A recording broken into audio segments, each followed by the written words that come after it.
How to be an average guy attractively. If you're an average guy, how do you get a beautiful girlfriend or get beautiful dates or things like that? Well, the thing is, statistically, every guy is average if you average things out. So it's basically every guy. And the good thing is, the psychology is not what you think. Women are not attracted to someone who's like super special. They're more attracted to the relationship. As far as guys are concerned, you look at a person as a set of characteristics or statistics, and you think if that's really special, the looks, the beauty, the personality, you're attracted to that. But the psychology works differently when it comes to women looking at men, and they're actually more excited about the average guy who can build a great relationship. So this is how it works. I know the way that you think. The hotter the girl, the better the traits, the better that you think the person is.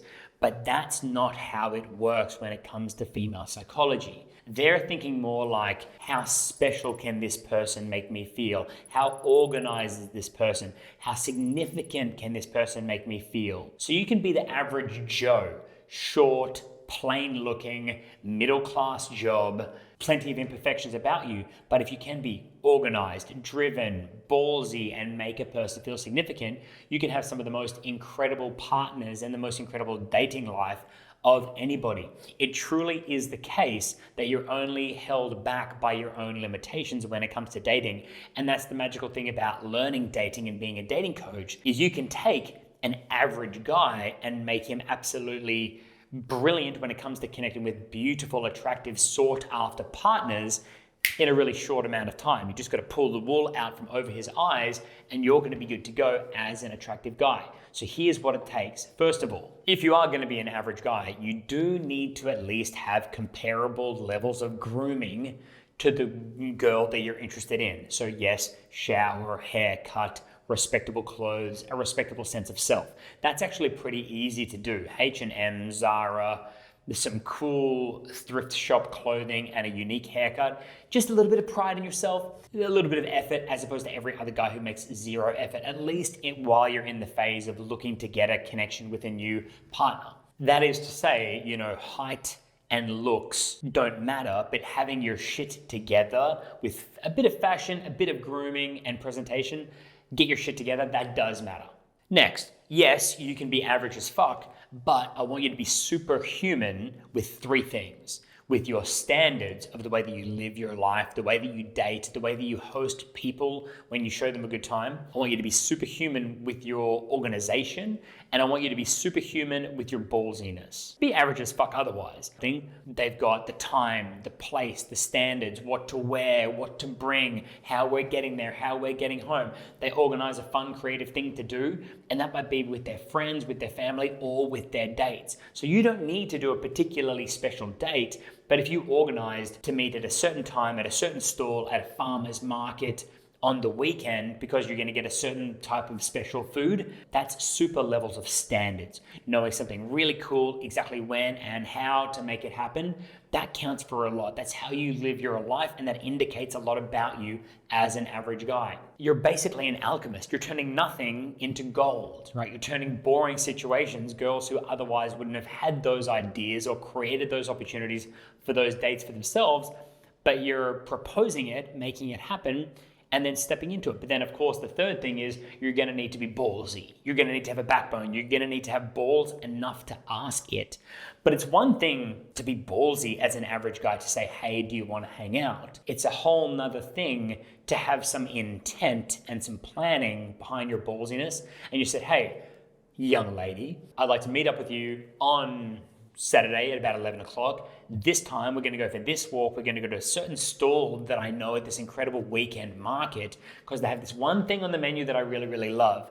And we'll look around for a couple of hours. We'll look at some bookshops. We'll do a bit of shopping, and then we'll wrap it up by about 2 o'clock so you're good to spend the rest of the day with your friends.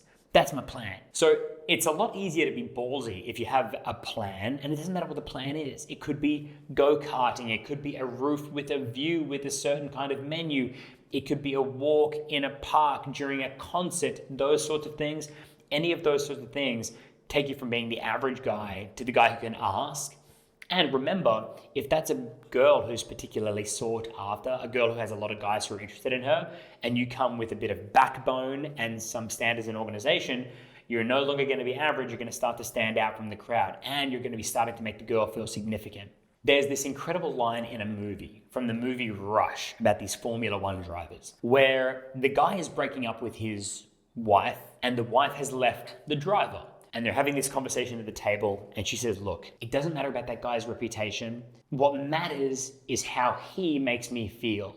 And it feels like he adores me. So it doesn't matter even if he's some kind of big player or an average guy or whatever it is, but if that guy can make her feel important in that world that they've created together, that's all it needs to be. So that's very different from you thinking that you need to be Elon Musk or Tony Stark or Michael Jordan or whoever it's going to be who you think is super interesting and famous. You don't need to be that kind of person. Instead, if you can make that one person feel important and have a depth of connection without you being needy and desperate, live your life and bring somebody into it and make that person in your life feel significant and special, that's the quote. It doesn't matter the person's reputation. It doesn't matter who you are. As average as you might be, it matters how you can make somebody feel. And how do you make somebody feel is empower them, encourage them, employ empathy, listen to them. That's the depth of connection. Basically, understanding them and encouraging them. That's what is required. Rather than you hoping that you're approved by that person, take a kind of a hosting role in setting up the relationship by empowering somebody. And the more that you listen to that person, the more that you can empower them. And then like yin and yang, the two work together, and that can reciprocate, where the person can understand you and then empower you in that yin and yang sort of way. That's a relationship. But in the dating game, when it comes to being ballsy and organized, if you're going to be the one who organizes things, you're also going to have to be the one to instigate empowerment and understanding before it's going to come to you. Don't wait. Don't think that the woman is going to mother you and she's going to come and empower you and treat you like a husband and be some kind of traditional wife and listen to you. No, you need to set the standards and open the relationship for her to step into the relationship. Very differently from how you probably imagine it, you might think that the woman is looking for some kind of Superman or a hero or something like that. That's not the case. The woman is only looking for companionship. Within the perimeter of companionship, everybody can relax, feel no judgment, be playful, be humorous, laugh, embarrass themselves, be naked, be sexual, be adventurous, be daring, be thrilling. But that comes from companionship and knowing somebody deeply rather than doing that with somebody they don't know. It takes a little bit to establish companionship. And when you meet somebody new and you spend 1 hour or 2 hours, 3 hours walking, talking, drinking, dancing, opening up, giving away some embarrassments, sharing some aspirations. That's when you create depth and companionship and you have a kind of a mutual loyalty. That's a little bit hard earned. And it's in human nature, especially female nature, that can't be earned immediately, right? It takes a little bit of time to genuinely get there, maybe 1 or 2 hours if you want to quantify it. But if the person that you're establishing relationship with and establishing companionship with, if they are that fun, funny, and interesting that you want to get to know them, it's not going to be at all any kind of a drag to set up companionship and to go through that 1 or 2 hours.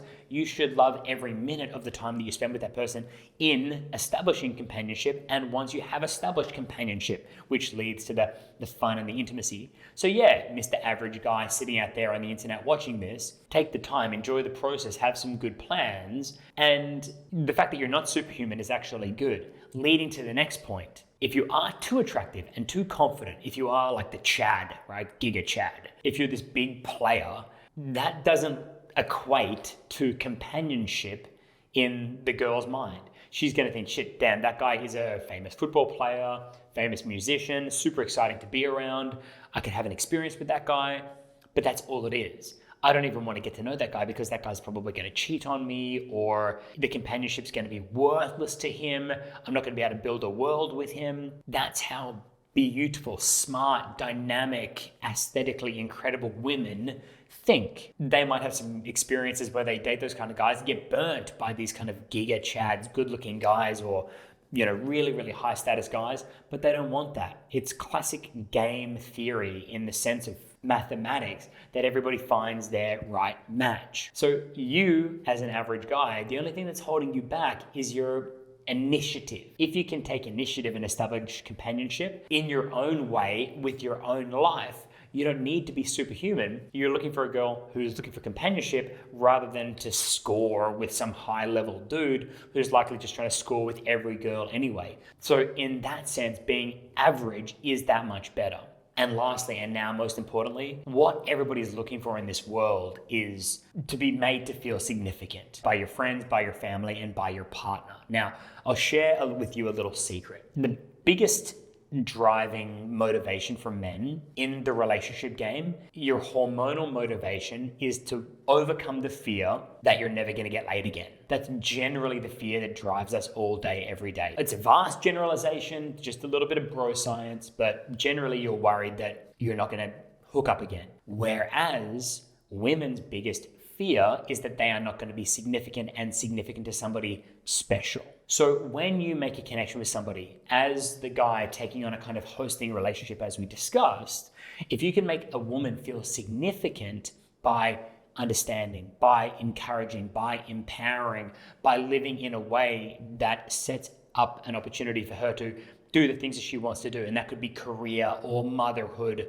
or be a great girlfriend, or be a great partner, or live a great life together. If you can establish a situation where you can empower her to do those things, you're going to make her feel very, very significant and important again. Like that Rihanna song that I love so much, making her feel like the only girl in the world. Because when you have the relationship, that's what she's going to be. The problem is, most guys don't put it into words. Most guys don't verbalize how positively she impacts your life. It might sound kind of cheesy, but if you say to your partner or the girl who you're getting to know, hanging out with you has such a positive effect on me, it's a broad statement, not too cheesy, but it delivers that significance that needs to be there to make the person you're telling to feel significant. Other examples is to explain why she's important to you. She helps you to relax in an otherwise stressful life. She gives you the confidence to be fun and funny and do risky, thrilling things that you otherwise wouldn't have done on your own. Give her that credit squarely for the things that she helps you do that you otherwise wouldn't be doing on your own. In my experience, I get to do funny, silly, sweet things with the girls that I date because they can take me to do more romantic, artsy, cultural things that I honestly feel a little bit nervous doing myself. And you can kind of summarize all of that as simply being appreciative. You know, if you tell your mother, Mum, that dinner was amazing, that I appreciate that meal must have taken a lot of effort, you will melt your mother's heart. If you say the same thing to your partner or the girl that you're seeing, it's like, my gosh, you look incredible on this first date. Probably wasn't an easy effort to get this done. I really appreciate the effort that's gone into the hair, the makeup, the look. It's breathtaking. And just by verbalizing it, rather than you sitting there and worrying, am I doing well? Am I fucking up? Is this date good enough? Take the hosting role. Assume that everything is okay and help your guest, help the person who you're trying to show a good time to, tell them that you appreciate them, and that sets up a precedent where they can then reciprocate that a little bit later, like the male, female, yin and yang, how it goes together. So as you can see, being average is basically better as long as you can fill in these gaps and color this canvas with all of these things, making them feel significant. Don't be a super Chad, making her feel being cheated on.